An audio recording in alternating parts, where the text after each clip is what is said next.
What's going on, Misfit Nation? Welcome back to another episode of the Misfit Wrestling Podcast. I'm your host, Matt the Misfit. This is your Monday Night Raw review for March the 11th, 2024. We have 3 new matches announced for WrestleMania 40, one of them being a challenge that she has yet to be accepted, which will probably be. Also, we have the two new title matches added to the show of shows. Also on this show, we had Liv Morgan and Becky Lynch have a very good match, very good TV match. Becky Lynch is known to be having very good TV matches because that's what she does. Also, we've seen the Kabuki Warriors successfully defend their WWE Women's Tag Team titles against Shayna Baszler and Zoey Stark. We also saw a new character, a heel turn for one, Candice LeRae. We'll talk about that and much, much more. Please hit the like button. Please hit the subscribe button. Please comment down below. Tell me what you thought about the show overall and the stuff that's happened all over the weekend from SmackDown also and all that stuff. We'll talk about all that stuff and much, much more. Follow social medias, Pile Driver Post on Twitter, Misfit Wrestling Pod on Instagram, excuse me. Then you could also follow right here, youtube.com/@Misfit Wrestling Podcast. Follow me on Threads if you want. Misfit Wrestling, I guess it might be Misfit Wrestling Podcast. I'm not entirely sure. I did open up the Blue Sky account. I don't really use it like at all. But again, you could, I guess, find it over there if you want. That's all cool here. Also, the other audio outlets where you can listen to the Pile Driver Pulse, which is on Spotify, iHeartRadio, and Amazon Music, and Pandora.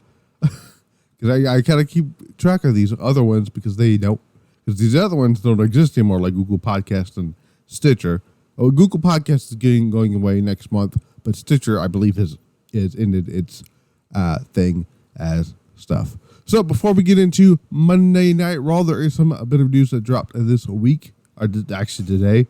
Well, before that, I want to say the other stuff that have been announced on the channel. We did upload on Sunday the day 1 and 2 reviews of the Cinderella tournament. The Cinderella tournament will continue on the 17th of March. So that should be a lot of fun. We also found out, speaking of Stardom, that Konami was announced for the Spark Joshi show WrestleMania weekend. So that should be a lot of fun. Also, Fight TV did eventually update their time zone for the Stardom show in Philadelphia, WrestleMania week. Instead, for the longest time, it was saying March 4th at 3 a.m. It's now saying March 4th at 3 p.m. like it should be. Now, WWE related news here. Stuff on the Vince McMahon stuff. Not going to touch it because, again, I just don't feel comfortable talking about it, like at all. It makes me want to hurl every time I look and read about it. So, if you want a more in-depth discussion about that, go follow the people like Fightful and Brandon Thurston of WrestleNomics and John Pollock of Post Wrestling and all those people.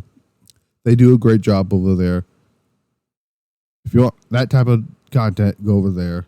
To get the full details of that, all you need to know is Vince McMahon is still a piece of shit.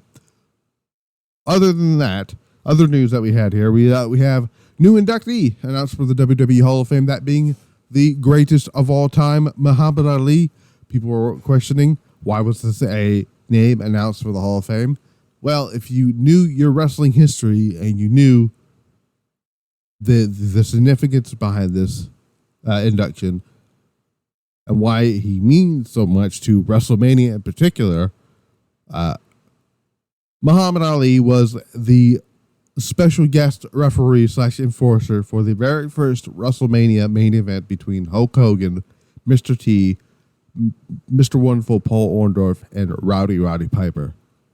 He also, outside of WWE, had that big wrestling match with, it It was like a boxing wrestling match against Antonio Inoki, which took place on I believe it was, let me see if I can find it, June 26, 1976.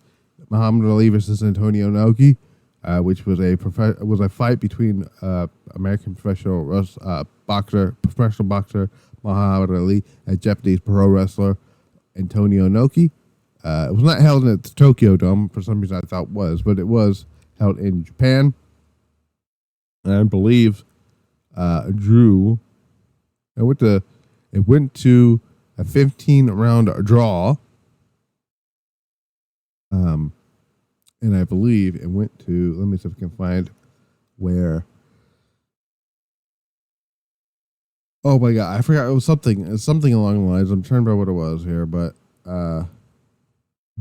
I believe I can't seem to find the attendance for this. See the viewership. Here we go. So, okay, so 14,500 was the attendance. The ringside seats for like $1,000 and then 3,000 for like royal ringside seats. 1.4 billion viewers worldwide, including 54 million viewers in Japan. And in the United States, the fight sold at least 2 million more pay-per-view buys on closed circuit theater TVs. And I believe this also sold out an arena to play on the big screen, on the big, that scoreboard thing that they had. So this is a pretty big deal.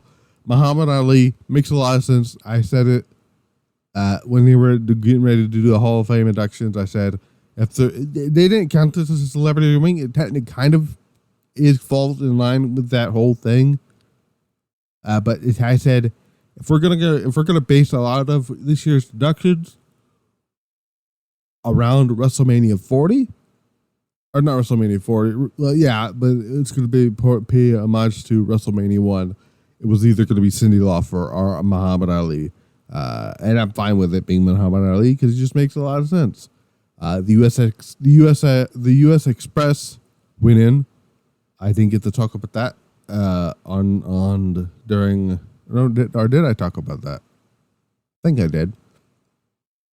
The father of Bray Wyatt, Mike Rotunda, and the uncle of Bray Wyatt, Barry Windham, who's in the Hall of Fame now twice because of his induction with the Four Horsemen back in 2012.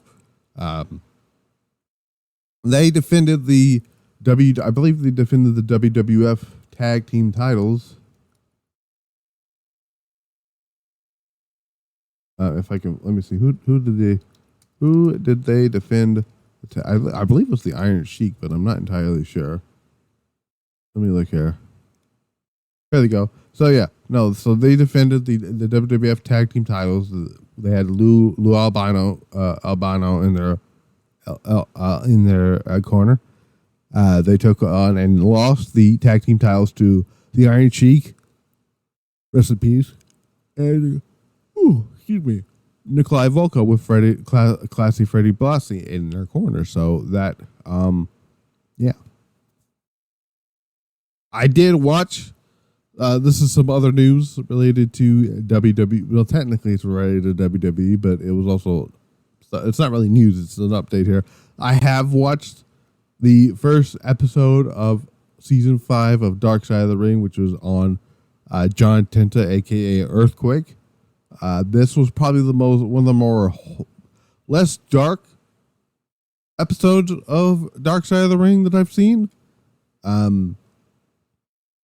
Because like I said, based on this entire episode, not one bad thing about John Tenta was told. I didn't grow up on Earthquake, unfortunately, because I was born in 1994. I'm 30 years old now. And when when John Tenta was still wrestling, he was already in WCW, I believe, as Avalanche, I believe. So when he signed with WCW, he was and I was born. He was already Avalanche in WCW, and then he became the Shark. He couldn't be Avalanche, or he couldn't be the Earthquake in WCW, so they call him Avalanche, and apparently they had to change it because of copyright reasons, and then he became the Shark with the stupid Dungeon of Doom bullshit, which he hated apparently. I'm not going to give a full review here. I'll talk about that on Sunday, or I might keep it on. I might turn the Sunday shows into a Thursday show. I'll figure that out. I might keep it a Sunday show. The reason I did it on Thursday is because I just really needed to record some stuff. I haven't done it in a while, but that went on Thursday, and that was before SmackDown, which I didn't get to talk about SmackDown, but SmackDown happened. It was, again, more of the Cody Rhodes show stuff, and then I did the Stardom Cinderella tournament review for day 1 and 2, and all that stuff with that. So I will be giving not a more in-depth review during the Pile Driver Pulse on Sundays for the season 5. The next episode that airs tomorrow, which is going to be not tomorrow, Wednesday. Hold on a second. I think they air these on Wednesdays now. Well, actually, nope. This one's going to air tomorrow, which is very interesting. So I'm looking at these dates, right, and the next one, which is about Buff and the Bagwells, is going to air on Wednesday. The other ones are going to air on, it seems like, Tuesday. Episode 3 is going to be the Terry Gordy episode, and then the fourth. Episode 4 is going to be about Bruce the Barber Beefcake. The other episodes are going to be on this season. It's going to be about Black Saturday, which is a I don't know the full story on the Black Saturday thing, but that is something that's going to be happening. It's a very interesting thing. So we're going to see about that here. We also have stuff on Chris Colt, which is, I'm not exactly sure. Is that Doug Dillinger? Oh, Jim Dillinger. I said Doug Dillinger. I was thinking of the security guard for WCW. The Sandman, who is, I guess, under a WWE Legends deal, technically. We got Chris Adams, and then we have Harley Race, which I could have sworn they were going to do one of Mike Awesome, but I guess not. So, speaking of Earthquake, I do think, for some reason I thought Earthquake was in the WWE Hall of Fame. He's not. So, I guess I'm going to pull out a what's the word I'm looking for? Not prediction, but like a not plead, but a push, I guess, for the natural disasters to go in the Hall of Fame next year. Typhoon and Earthquake. Especially while Typhoon's still here, because Typhoon seems to be in a good place. But again, all the stories I heard about John Tenta in this episode was nothing but good things.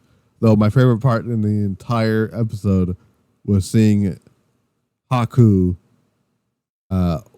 see the debut of the Shockmaster for the very first time, and him laughing his ass off. This dude who would probably beat the shit out of you is laughing like a damn teddy bear. It's the funniest thing ever. I loved it. Anywho, I believe it's it of news that I have here for anything else here. Let me look here. Nope. Oh, actually, there's a bit of news here. The WWE announced that on the 25th of March, CM Punk will be making his first Raw appearance since he announced he had torn his bicep on the Raw after the Royal Rumble. This will also be his first WWE television appearance, technically, since the WrestleMania presser that had the whole thing with The Rock and all that stuff. But this will be his first Raw appearance since I believe it was, let me see, when did the Raw play? Since January the 29th.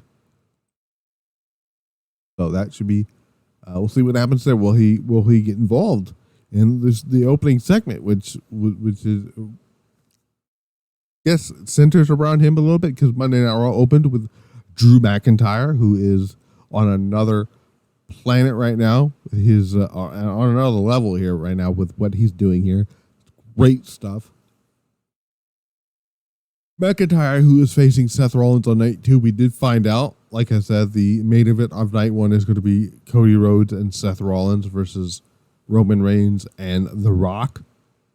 And if Cody and Seth win, the Bloodline is banned from WrestleMania night 2 outside of Roman, because obviously he's defending the championship on night 2. But if Roman and Rock win, then the Bloodline can be at ringside, do whatever the fuck they want in the match. So all that stuff here. McIntyre comes out and says that Seth Rollins couldn't help himself and had to accept the 2 WrestleMania main events back to back this past Friday on SmackDown. Says that the bigger picture isn't him, Rollins, or Cody Rhodes, but The Rock. Says that he says was professional wrestling went from carnivals to arenas to stadiums. And the progression is to work with one of the most powerful people on earth. Says that he understands Rhodes' issues with The Rock, but it says Rollins thinks everything revolves around him when it doesn't. Or it says the Rollins thinks everything revolves around him, but it doesn't. It says that he will be a future champion for fans to be invested in and be proud of. Rollins makes his way down to the ring and says, he tells McIntyre to be quiet and says he's been begging for his attention. Says Rollins then says he's been thinking about McIntyre landing a Claymore kick on him last week, because he did do that, and says you got my attention now. He then dares McIntyre to land a second Claymore on him and kneel down in the center of the ring. Stands back up and turns around explaining he's doing so for McIntyre. Ooh, I've had a long day. He's been doing so for McIntyre to be the coward that he is. McIntyre says he just wants to talk to Rollins. Says that he was right about him needing to move on from the Bloodline. He says he loves when Rollins gets serious. By the way, at one point, McIntyre said something about something or another. The crowd started chanting CM Punk. He says, well, CM Punk should be thanking me for making him still feel relevant. And all that stuff here. So that was pretty funny. Like I said, McIntyre says he's glad that Rollins is being serious. And he wants to go after the Bloodline when he gets involved in his business. Says that he says all a champion should care about is the title they hold and the brand they're on. He says he gave Rollins the advice that Rollins once gave him, but Rollins chose not to listen, and because of that, he only cares about himself. Seth then retorts with McIntyre is starting to remind him of CM Punk, and says he's gone on for years about everything the Bloodline has cost him up until a few weeks ago. Says that McIntyre is looking for an honorary give me a drink of water here before I cough up, before I choke on my own cough. Which I don't know if that's possible, but it probably is. He says McIntyre is looking to become an honorary member of the Bloodline. From where he stands, says McIntyre would love for the Bloodline to cost him the World Heavyweight Championship and align himself with The Rock. But says that won't happen. Says that he and Cody will take down the Bloodline at night 1 of WrestleMania, and when he and McIntyre stand across from each other on night 2 of WrestleMania, he'll land the curb stomp, and all McIntyre will hear fans singing his song. Then McIntyre tells Rollins, says Rollins wants him to put him out of his misery, right? Says he needs to beat Rollins at WrestleMania.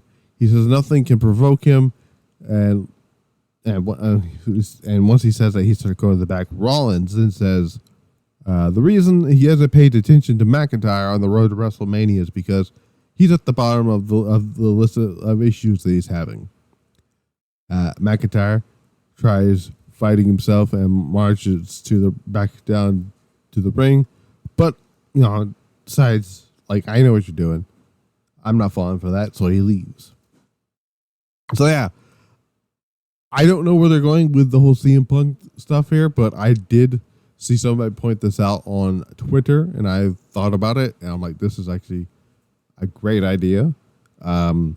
There's two ways to get CM Punk involved. We don't know what his how his arm feels after having surgery on it, but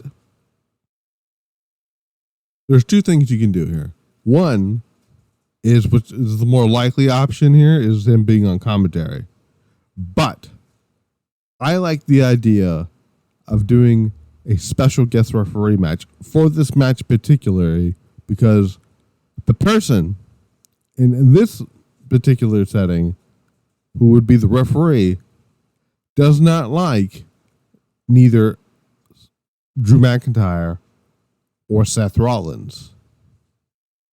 And if you want to go back and do the whole I must have Starrcade SummerSlam 1997 a storyline here where it's it's Bret Hart versus The Undertaker for the WWF title, right?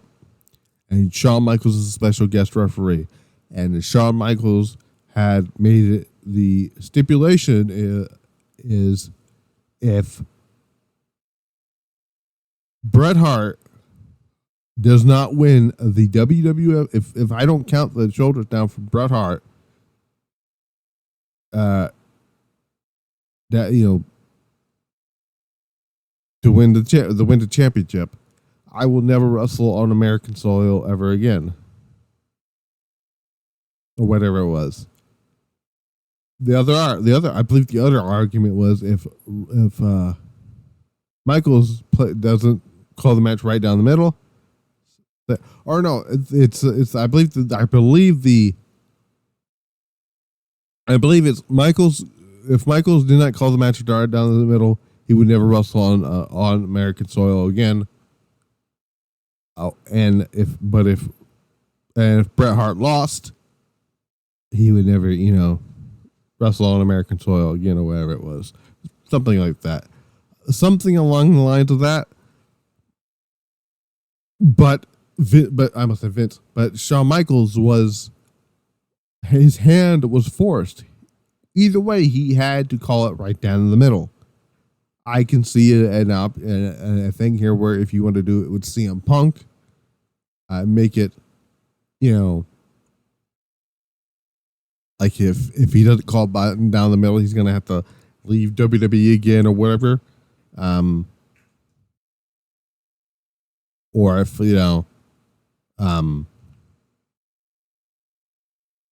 if, or if Drew McIntyre loses, he can never challenge for a championship or again, or whatever you want to do there.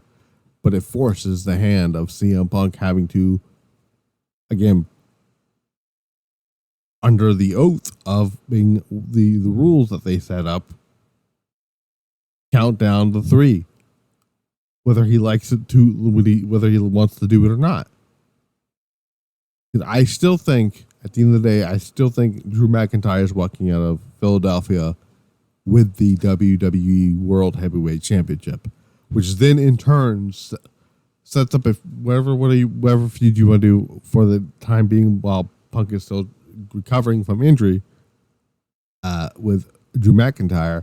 And then you have the stage set for WrestleMania, not WrestleMania, for SummerSlam, Drew McIntyre versus CM Punk for the world title. And it writes itself. It writes itself. You just gotta, how you get CM Punk integrated into this without fucking everything up. I personally don't mind the idea of doing the special referee thing, but it has to be done right. And the only way I can see them doing it right is doing the SummerSlam '97 spot, which is still the greatest special referee match of all time because what they did set up things for that because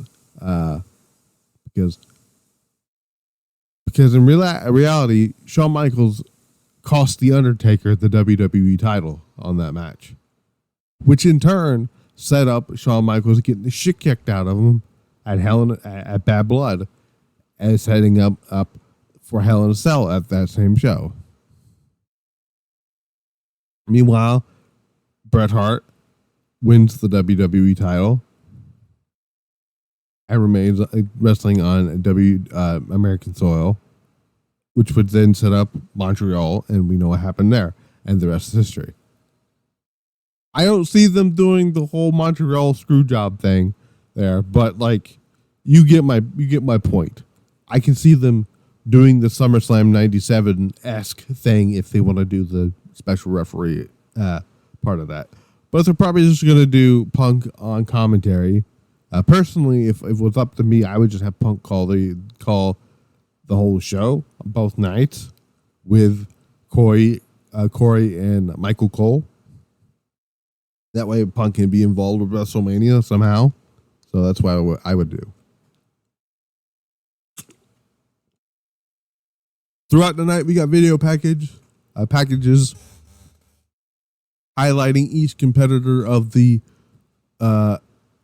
Intercontinental Championship number one contenders match Gauntlet, where the winner of that match was going to go on to face Gunther at WrestleMania. We then get a very solid TV match between Becky Lynch and Liv Morgan. I'm not going to bore you with the details of the match here. I'm just going to go into near the finish here. So at one point, Becky and Liv then start taking turns landing forearms on one each other. Liv delivers a springboard, a code breaker, goes for the pin. Becky was able to kick out. Drags Liv onto the ring apron. Looks to deliver one of her German suplexes on the floor, but Liv was able to escape, lands a kick, pulls Becky off the apron with a powerbomb, dumps her back into the ring, goes for a pin. Becky was able to kick out. Liv then rolls up Becky. Becky kicks out again. Lands the manhandle slam. Becky lands the manhandle slam on her. Looks to pin her, but Liv was able to roll out of the ring. They come back from break. Liv locks in, gets locked in an armbar. Becky and Morgan pin one another before Liv Morgan lands an Oblivion. Becky rolls out of the ring before Liv can pin her. Liv gets Becky back inside the ring. Looks to fly near the end of it here. Becky counters with the manhandle slam. Gets a clean victory. 1, 2, 3. Clean as a sheet in the middle of the ring. And that should theoretically put an end to the idea of putting Liv Morgan in the match with Becky Lynch at WrestleMania, because after the match, Rhea Ripley's music hits. She's making her way down to the ring. Liv Morgan basically gets in her face and says, "I'm gonna take it from you," and whatever it is. Which seems to me they're gonna set that up for a post WrestleMania program. But you know, see all that stuff there. So Rhea says Becky. She tells Becky, that she fights for the fans and for her family, but the real reason she fights is because she's one of the best in WWE because Rhea is better. Rhea says that Becky keeps accepting matches every week so she can have an excuse for why she didn't dethrone Rhea for the championship at WrestleMania. Becky says she will walk out. Tells Becky she will walk out of WrestleMania as a disappointment rather than the man. Becky recalls Rhea, looking Rhea in the eye, telling her that she needs to beat her to prove herself, and she still got it. She says that she's good when people believe in her, but she's great when people doubt her. She says that if it was her against the world, then the world doesn't stand a chance.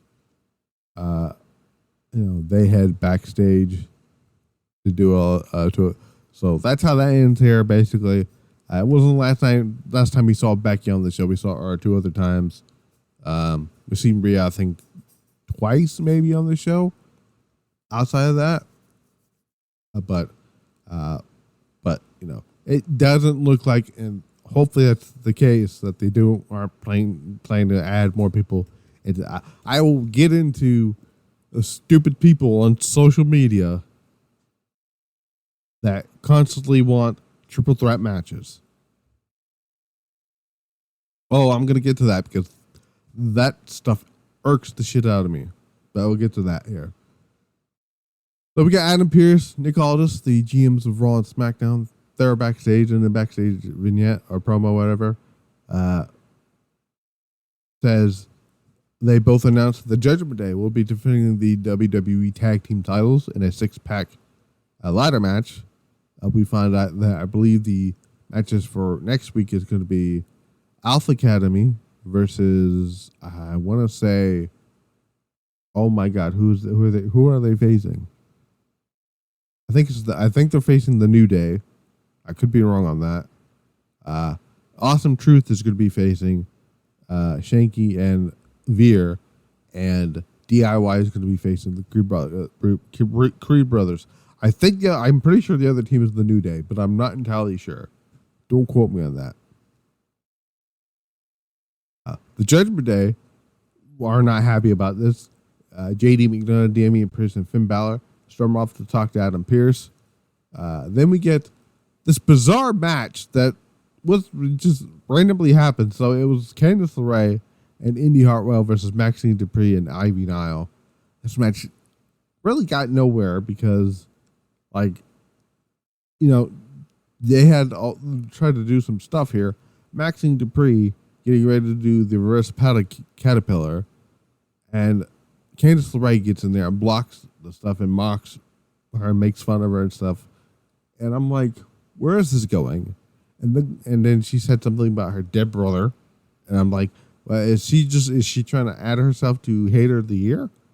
Because now, if you look at the Hater of the Year list, it's now grown,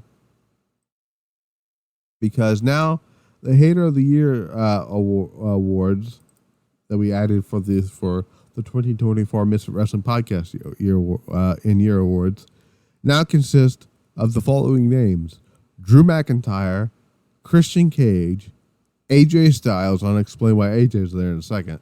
Nigel McGuinness, Nyla Rose, because Nyla Rose has always been Hayden on Twitter. It's fucking great stuff.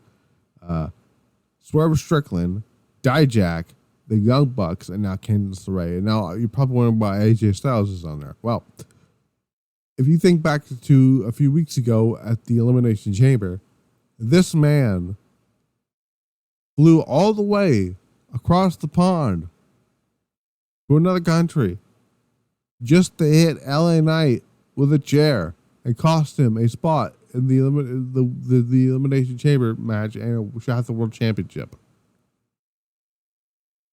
That's hater level material, and I loved it. So, but, seems like they're getting a heel turn from Candice LeRae. It was much needed. They weren't doing anything further on the main roster. It's not, to be fair though, I give Triple H a lot of credit for what he's done with the women's division in NXT, right? To be fair though, he didn't really do much with Candice LeRae in NXT either. If you guys remember, the storyline that they gave her with Io Shirai was not meant for Candice LeRae.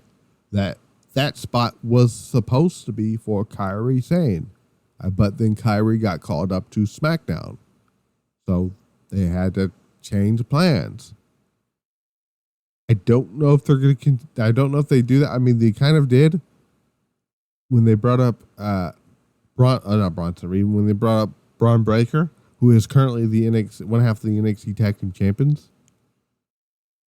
For those who are wondering, I might watch NXT this week, and if I do, I will cover that on the Pile Driver Pulse on Sunday. So, we come back from break here. We see Finn Balor, Damian Priest, and JD McDonough confront Adam Pearce and Nick Aldis about their six-pack ladder match for the Undisputed Tag Team titles. Which, by the way, I'm just happy there's a ladder match on WrestleMania because there was no ladder match on WrestleMania last year. I feel like last year's WrestleMania. Let me look at last year's WrestleMania here. Because I feel like last year's WrestleMania could have featured a ladder match. What match could have been a ladder match last year?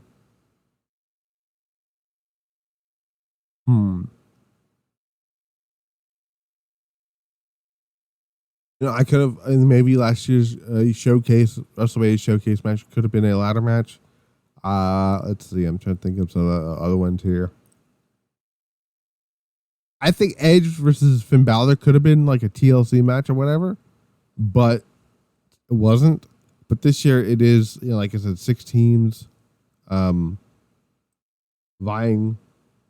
for the tag team championships. So yeah, I'm interested. I'm intrigued to see what they do there. So, but while the whole thing is coming on here, Priest demands a match. Demands to know how or whose idea this was. Pierce says it came from The Miz and R-Truth, which I don't know if I believe that. Priest demands a tag team match against Austin Truth, and Adam Pearce confronts him and says they're not in the building tonight. Then R-Truth walks in, having the wrong date, but whoever it is, and Priest demands a match with R-Truth in a little bit, and then later on, Pierce agrees. So, there's that. Cody Rhodes sat down with Michael Cole here. Cody Rhodes gets up, coming up here, do the stuff here. Cole asks Cody, what does he want to talk about? Says The Rock made it clear on Friday that he was Rhodes' boss. Asks Cody why he slapped The Rock, despite him threatening his career. Cody says The Rock isn't his boss, but if he is, it felt good to slap him. Says says the slap was a receipt. Cole asks why he and Seth Rollins agreed to the WrestleMania tag match ahead of his undisputed Universal Championship match the following night, with the major stipulation on the line.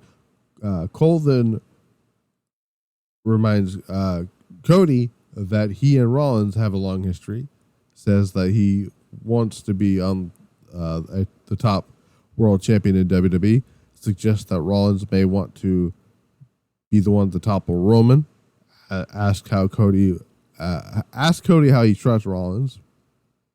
Cody says people change. So he says he smashed the throne when he went off in a distance talking about AEW. Says that the person who sat on his throne is now his closest ally, and says despite their issues, Rollins has always had his respect, and says that this is his one shot to get a fair singles match against Roman Reigns at WrestleMania for the Undisputed Championship. Then throws it to a video of Michael asking Cody if his story will end up like Dusty Rhodes did, coming up short for a world championship. Cody says that's a good question. He admits that he's being nervous and scared about facing Roman again, but the story is no longer about him and Reigns. He says it's now about the fans and the people who followed him from him leaving to all the stuff now. Says and the young fans who look up to him and his family. Says that he can't hand the championship to Dusty Rhodes, but he can hand it to his mother, and he can hand it and do it for his wife Brandy Rhodes. Says the story is beyond him, but it's still up to him. Cody then directly addressed Roman and says that last year you said that we were in the third inning, but now we're in the final inning, and tells Cole that he will be able not only to say at Rhodes is undisputed WWE champion at WrestleMania, but that he finished his story as well. So this was great. This was a great segment. Still waiting for Cody to retort on the shit that Brock has been saying about Cody lately, including his dog and all that stuff. Though I will say, if we're going to do 48 to an hour minute segments with the Bloodline and The Rock and stuff like that, I kind of want to see it on Raw, because right now, until Cody wins the championship, right now Cody Rhodes is a Raw superstar.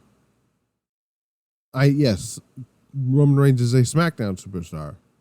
The Rock is not assigned to any brand, so he can appear on any brand that he wants to. Rock can appear on a dead brand like NXT UK if he wanted to. He's not tied to any brand. Bring over Rock to Raw, right? If you want, do that segment in Chicago or whatever. Where is Raw next week? I know Raw is in Chicago on the 25th. They're going to be in Savannah next. No, they're not going to be in Savannah next week. What am I doing? They're going to be in Raleigh, North Carolina next week. Do it there. You can do it in Chicago, if you want. But I don't know if they want to do it in Chicago and have that overshadow what they're going to do with CM Punk. They can do that. They can do that comment. They can do that in Brooklyn. Because that's the go home show, the final stop before WrestleMania. There's a lot of things that they can do here. So there's a lot of things that they can do here. We'll see where it goes there, but I'm intrigued to see where they go there with that here.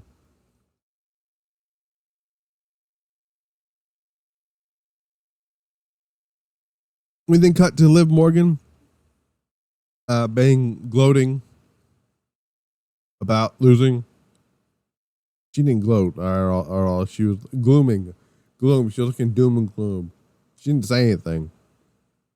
But Becky Lynch wanted to offer a handshake. Liv Morgan shakes it, and then Nia Jax blindsides both of them, throwing Liv through a production rogue case, and putting Becky Lynch to a table with her own manhandle slam. And referees and all that stuff come to check on him and tells Becky Nia to get out of the way. I'm still hoping they're not going to set this up for a 3-way or 4-way. Next week it's going to be Becky Lynch and Nia Jackson in a last woman standing match, which I think, and then in Chicago or the Raw before WrestleMania they're going to do Liv Morgan and Nia Jackson. They're going to. I think Liv Morgan and Nia Jackson are going to have their own match at WrestleMania. That's what I think it's going to do.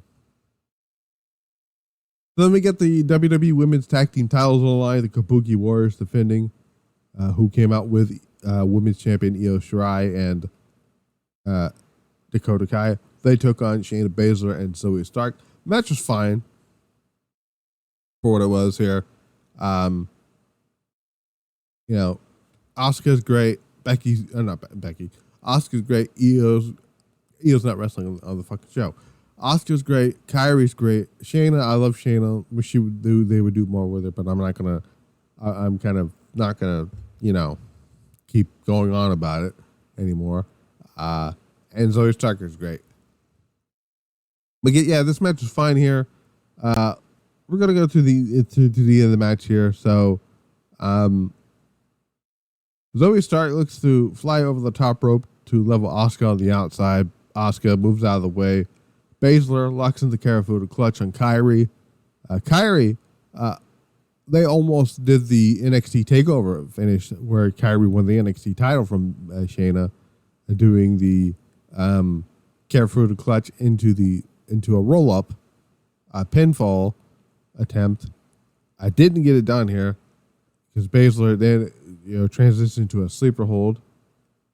But Dakota Kai, without the referee seeing it, grabs the ankle of Shayna, opens the door for Asuka to tag in and land a big kick to the head of Shayna Baszler, and then tags Kairi in. Kairi ascends to the top rope, and they do the Scorpion Death Drop, insane elbow combination for the win, and the Kabuki Warriors retain the Tag Team Championships. So, like I said, fun little match.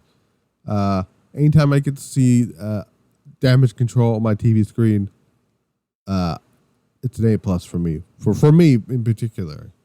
So, but I still can't get over the fact that somebody said that Io Shirai is not a great wrestler. Whatever. Anyways, so Judgment Day, we're backstage here. Andrade El Idolo walks into frame. Rhea says she wants to speak with him once Dominic returns. But if you aren't aware, Dominic Mysterio recently just got married. Congratulations to Dominic, who also got booed at his own wedding, which was fucking hilarious. Lived the gimmick, because he absolutely lived the gimmick. Because not only that, his parents were invited. I mean, they probably were. I don't know, but if they want, but I guess they want to live the gimmick and not have them there or whatever. I don't know. But he speaks highly of El Idolo. Balor says, I've known him for a long time, which is true, because when Finn Balor was in Japan, in New Japan, guess where fucking Andrade was? CMLL and New Japan with La Sombra. So there's a connection there. Though a future match between Finn Balor and Andrade, sign me up, please. And then we have Damian Priest versus R-Truth. The beginning, R-Truth is getting the shit kicked out of him. But there was a point in this match where he does the whole thing with the whole fire moves of doom, and then and he actually hits an AA on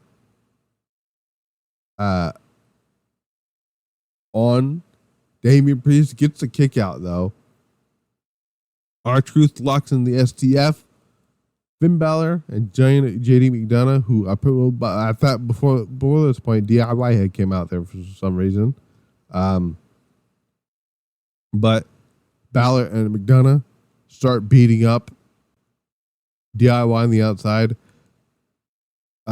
R-Truth goes flying and takes out all of them, and then gets hit with a clothesline into the South of Heaven by Damian Priest, and Damian Priest gets the win here. After the match, the rest of the Judgment Day just start beating up DIY. Priest lands the South of Heaven on Tommaso Ciampa on the ring apron. Balor ascends and hits the coup de grace onto Johnny Gargano.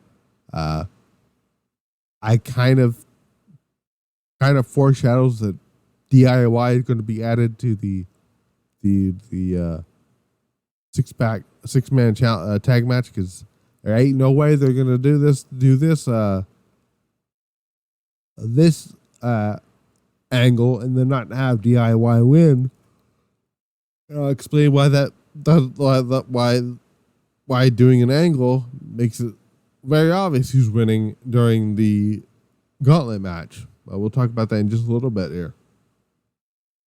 We talked about Becky Lynch challenging Nia Jax to a last woman standing match. Jey Uso comes out to basically challenge Jimmy Uso to a match at WrestleMania. Basically what happened, that's all what happened. That was the last segment. Nothing else there. We had a beautiful video package about Gunther and his Intercontinental Championship reign so far. He is the greatest Intercontinental Champion of all the time. Fuck the honky tonk man. But we had the number one contenders gauntlet match for the Intercontinental Championship that started out with Ricochet and JD McDonough, who actually had a really good match. 15-minute match here. Shooting star press for the win from Ricochet, eliminating JD McDonough. Bronson Reed ends up getting in the match next, and he just beats the shit out of Ricochet. Ricochet doesn't stand a chance here. Tsunami splash for the win, and Ricochet is eliminated here. Sami Zayn comes out next. This is where people right here should have realized that Sami Zayn was winning the match. Because I'm just going to jump to the finish here. Sami Zayn does a sunset flip, counters whatever move that Bronson Reed was going to do, counters it into a sunset flip, and pins clean Bronson Reed. Shinsuke Nakamura is making his way down to the ring here. And this is where this should have told you Sami Zayn is winning the gauntlet. Bronson Reed clocks Sami from behind, sends to the top rope, and delivers the tsunami splash. You don't do that angle if the person is losing the match. And I know people are going to be like, well, why? What about Chad Gable? If Chad Gable was winning this gauntlet match, Chad Gable would have gotten the Sami Zayn spot. Everything they did with Sami Zayn tonight would have went to Chad Gable if Chad Gable was winning the gauntlet match. But guess who didn't win the gauntlet match? Chad Gable. Guess who won? Sami Zayn. So Sami Zayn got to the Kofi. This is basically the Kofi Kingston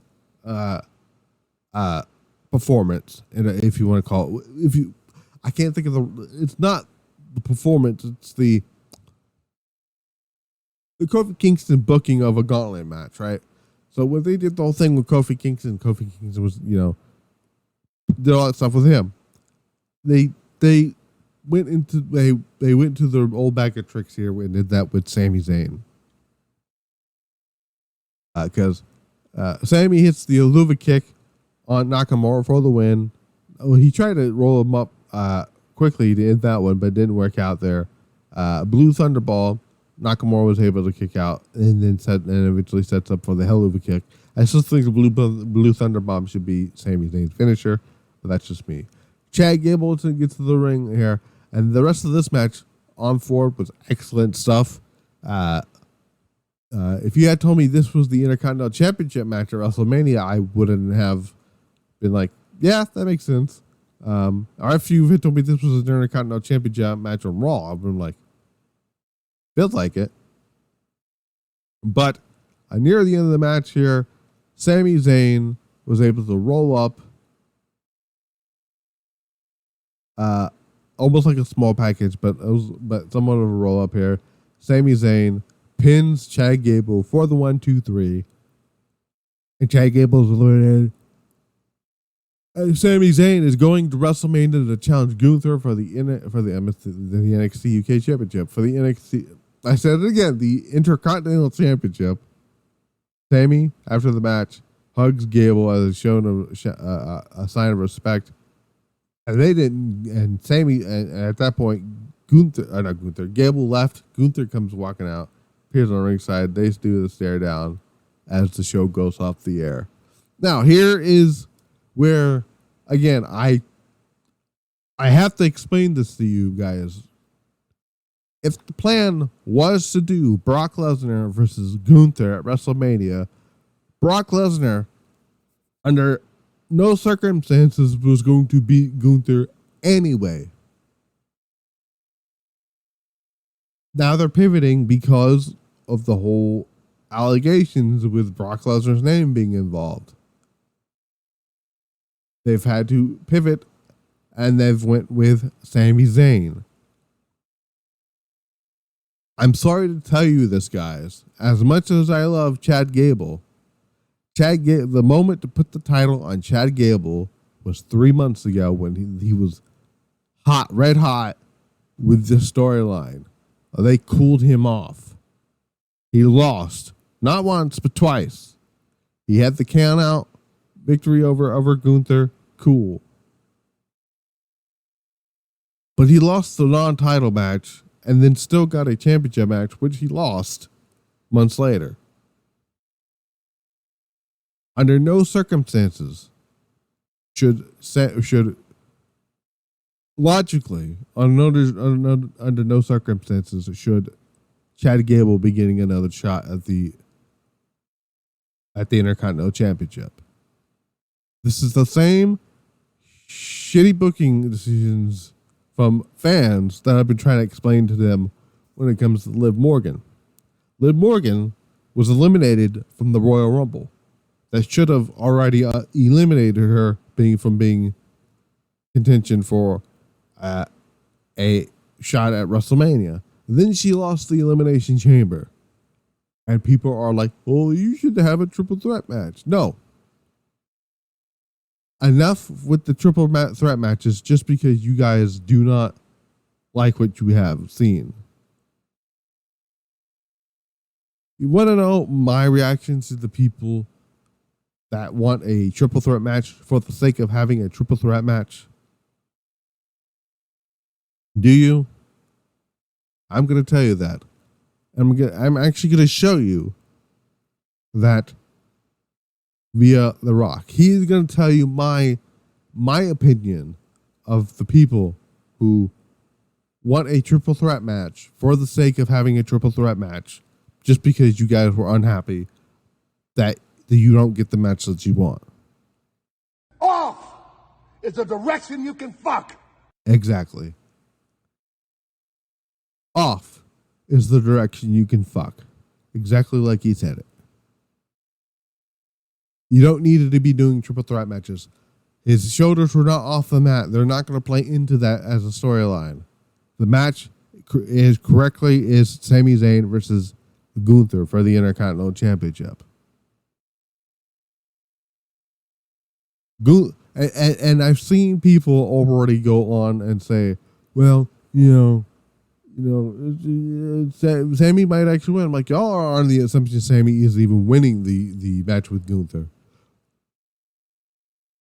Sure, Sami might win, but you don't know that. Sami Zayn may not even win the fucking title.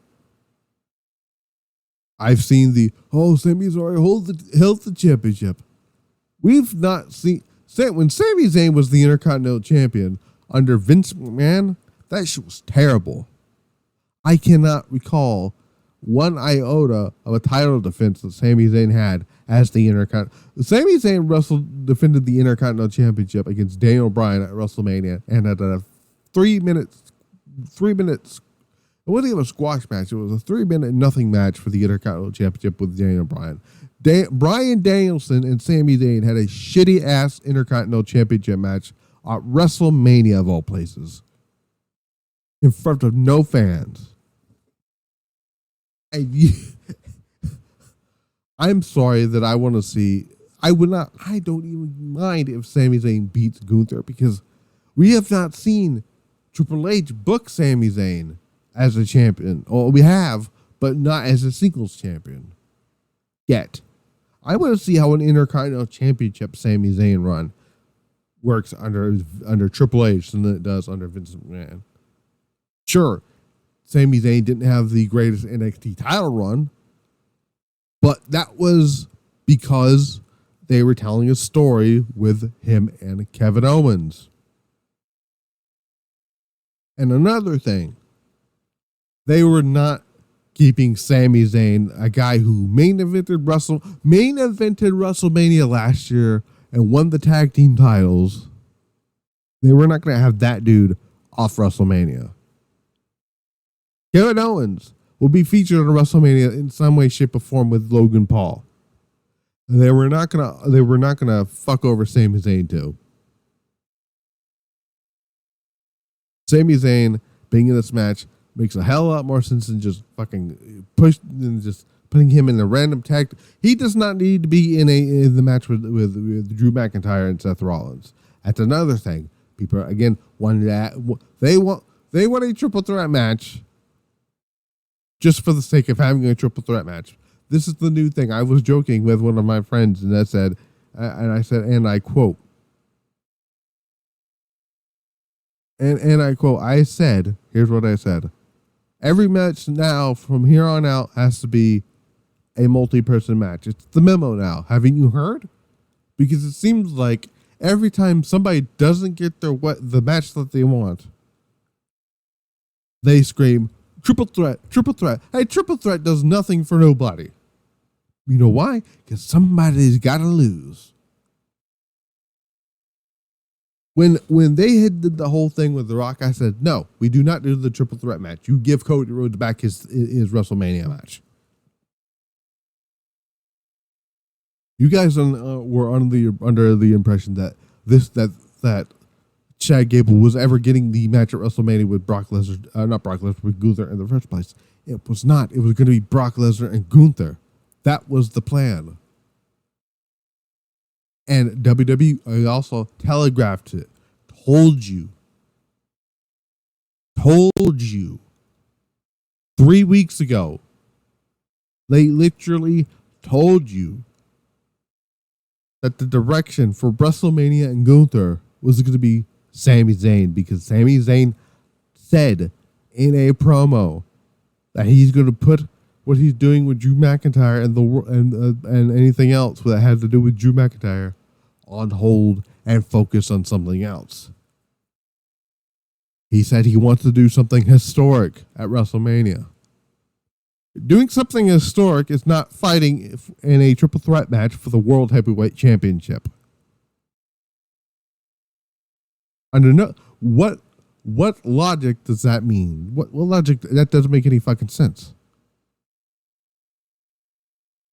None of you guys are using your damn brains, and it makes me. I feel even more stupid when I read your guys' comments saying, "Oh, it should be a triple threat match. Oh, it should be that triple threat match. Oh, it should be a fatal 5-way. Oh, it should be a fatal 7-way." No. None of these title matches outside of the tag team title match should be a multi-person match. Io Bailey should remain a one-on-one match. Rhea Becky one-on-one. Cody Roman one-on-one. Seth Drew one-on-one. Sammy and fucking Gunther should remain one-on-one. Especially if one of these people are walking away with the championship. If Gunther is to lose the Intercontinental Championship to anybody, it shouldn't be in a triple threat match. You should not take the title off of him without him being pinned. He has to put somebody over to make that title win for somebody to matter. I do not want to see fucking who was it? Okay, I'll put this up there, and I love Io Shirai. I really do. She won the NXT Championship without pinning Charlotte Flair. She pinned Rhea Ripley, who wasn't even the fucking champion anymore. And to me, that little bit undermined the title win for Io Shirai. Hell, Sasha Banks won the Raw Women's Championship from Asuka via fucking countout. A fucking countout. She never pinned Asuka to win that title. And it just didn't mean anything. As much as I hate the idea that Charlotte beat Asuka at WrestleMania, they didn't add anybody to the match, and they didn't have Asuka's undefeated streak lose end in a triple threat match where she and her not take the fall. That would have been stupid. Just like them doing a triple threat match with Sami Zayn, Gunther, and Chad Gable, and having Chad Gable pin Sammy or Sammy pin Chad, and that's how they take the title off of Gunther. Gunther needs to put somebody over on his back as the Intercontinental Champion and giving it to somebody.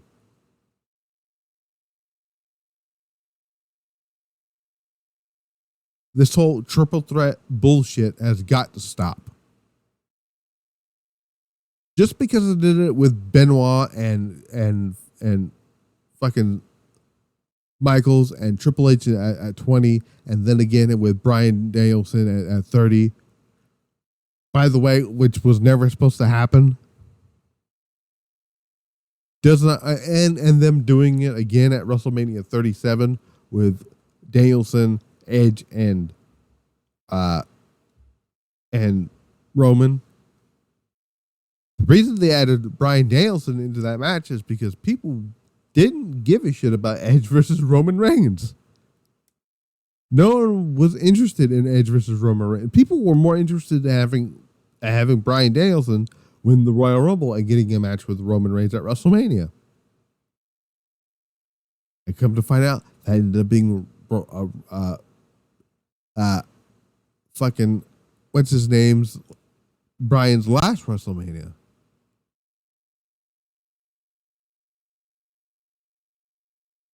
Enough with the triple threat matches. Enough.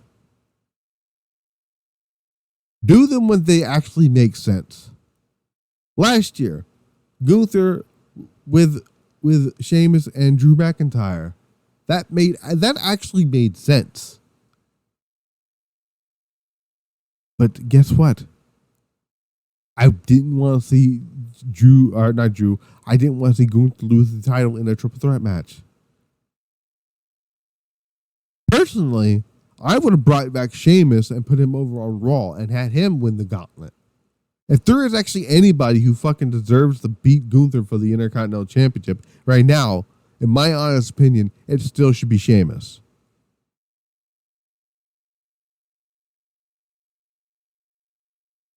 But right now, and the way I see it, they're gonna actually give that nod to one of the newer guys that is gonna be called up from NXT. And I think, and I'm just me, I have a hunch. I'm not using this as a report. I'm not saying I know this is gonna happen.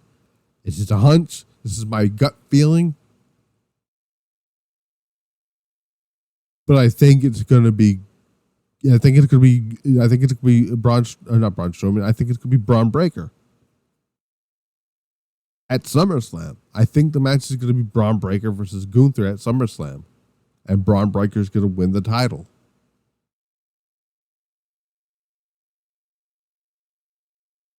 I mean, there's nothing else I can say about it. It's just the thought of people going on about a fucking triple threat match it's asinine to me. It's asinine to me. You don't need a triple threat match just for the sake of having one. Because by that point, you might as well just make every match on the show a fucking multi-person match when it doesn't need to be. I mean, realistically, the tag team titles match doesn't need to be a multi-person match, but they're doing it anyway. I still would prefer a tag team title split. That's just me. I've been going on a rant too long here, but that's what I have to say about that. Monday Night Raw happened. It was fine. Some of the things in the Gauntlet match. The Gauntlet match, the way it was structured, made a lot of sense. They usually give the winner of the Gauntlet match the I guess quote unquote Iron Man spot. Yes, sure. Technically, Seth Rollins, when they did that with Rollins, he didn't win the Gauntlet match, but he still got the Intercontinental Championship match, and he still won the damn thing. Why? Because it made sense for him to do it because he was the fucking Iron Man in that. This is kind of the same thing here, but Sami Zayn actually won. Also, apparently it was some type of holiday for Muslims. I don't actually know the exact term for it, but that right there should have also told you, yeah, he's not losing. But yeah, if you're one of those people that kept asking and begging for a triple threat match or them trying to change it because, you know, you're unhappy with how that came about, this is not the Cody Rhodes situation here. Cody Rhodes won the Royal Rumble. He had the right to challenge Roman Reigns for the Undisputed title. Guess who didn't win their matches to supposedly get a match that they were probably never going to be getting in the first place? Liv Morgan and Chad Gable. They did not win their matches. So they do not get said matches at WrestleMania. That's how that works. Logic. Use your brain. I've said enough about it. I've been Matt the Misfit. This has been the Misfit Wrestling Podcast. I will see you back here, hopefully, for AEW Dynamite, because that's going to be a big show. AEW's big business. Let's go over that card while I have you guys here. It's supposed to be the rumored debut of Mercedes Moné.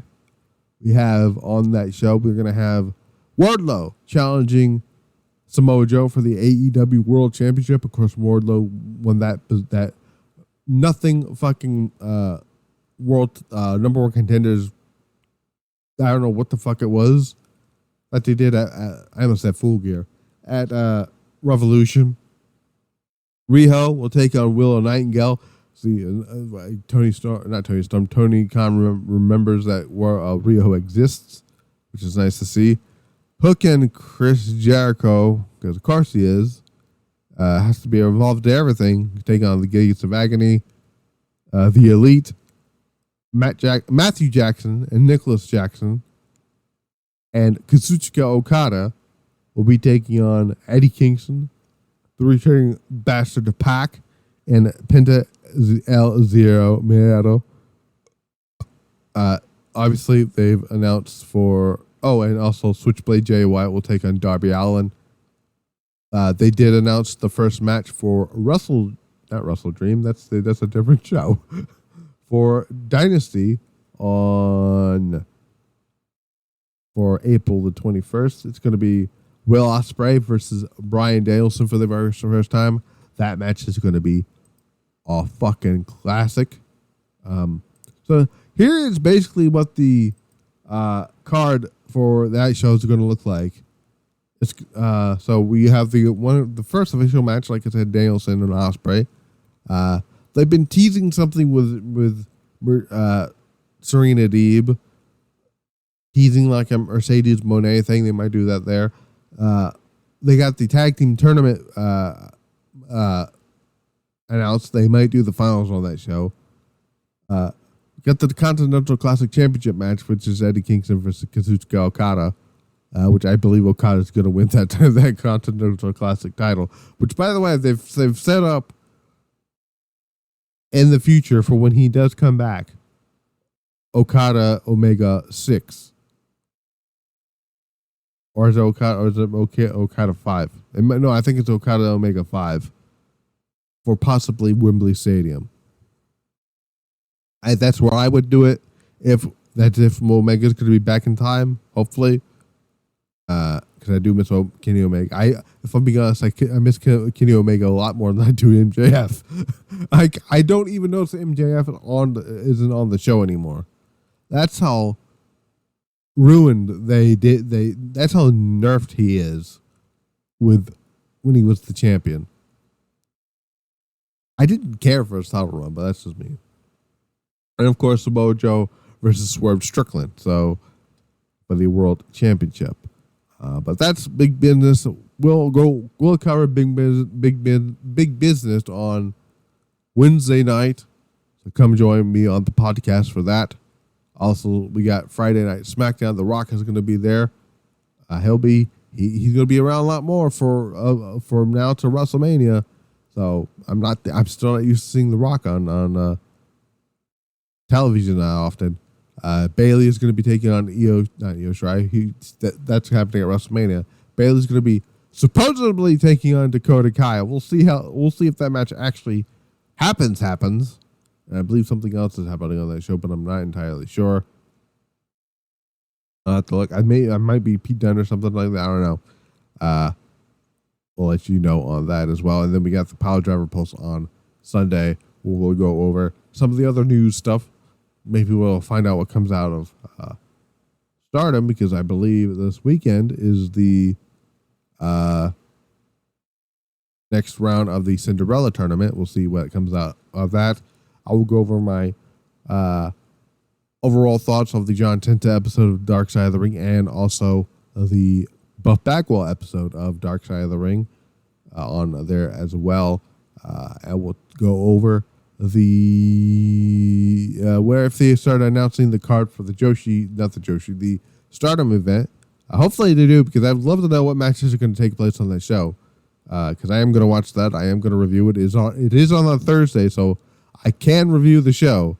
I wasn't sure if I was going to, but now that I know the show's going to be on Thursday, it's going to be great. It's going to be a stacked week for WrestleMania week. But other than that, I've been Matt the Misfit. This has been the Misfit Wrestling Podcast. I will see you guys back here for Wednesday Night Dynamite. I'm glad to be doing these shows weekly again. I had to take a break for a little bit. I don't know what it was. I don't know, something I just didn't feel. I don't know. I don't think I was just feeling too much up to it doing weekly shows here. I know I originally said this was going to be I was going to just do the Sunday shows and do all that review stuff in there. But I'm like, nah, I miss doing the standalone reviews anyway. So, yeah. Until then, like I said, Misfit Wrestling Podcast. Until then, we're out.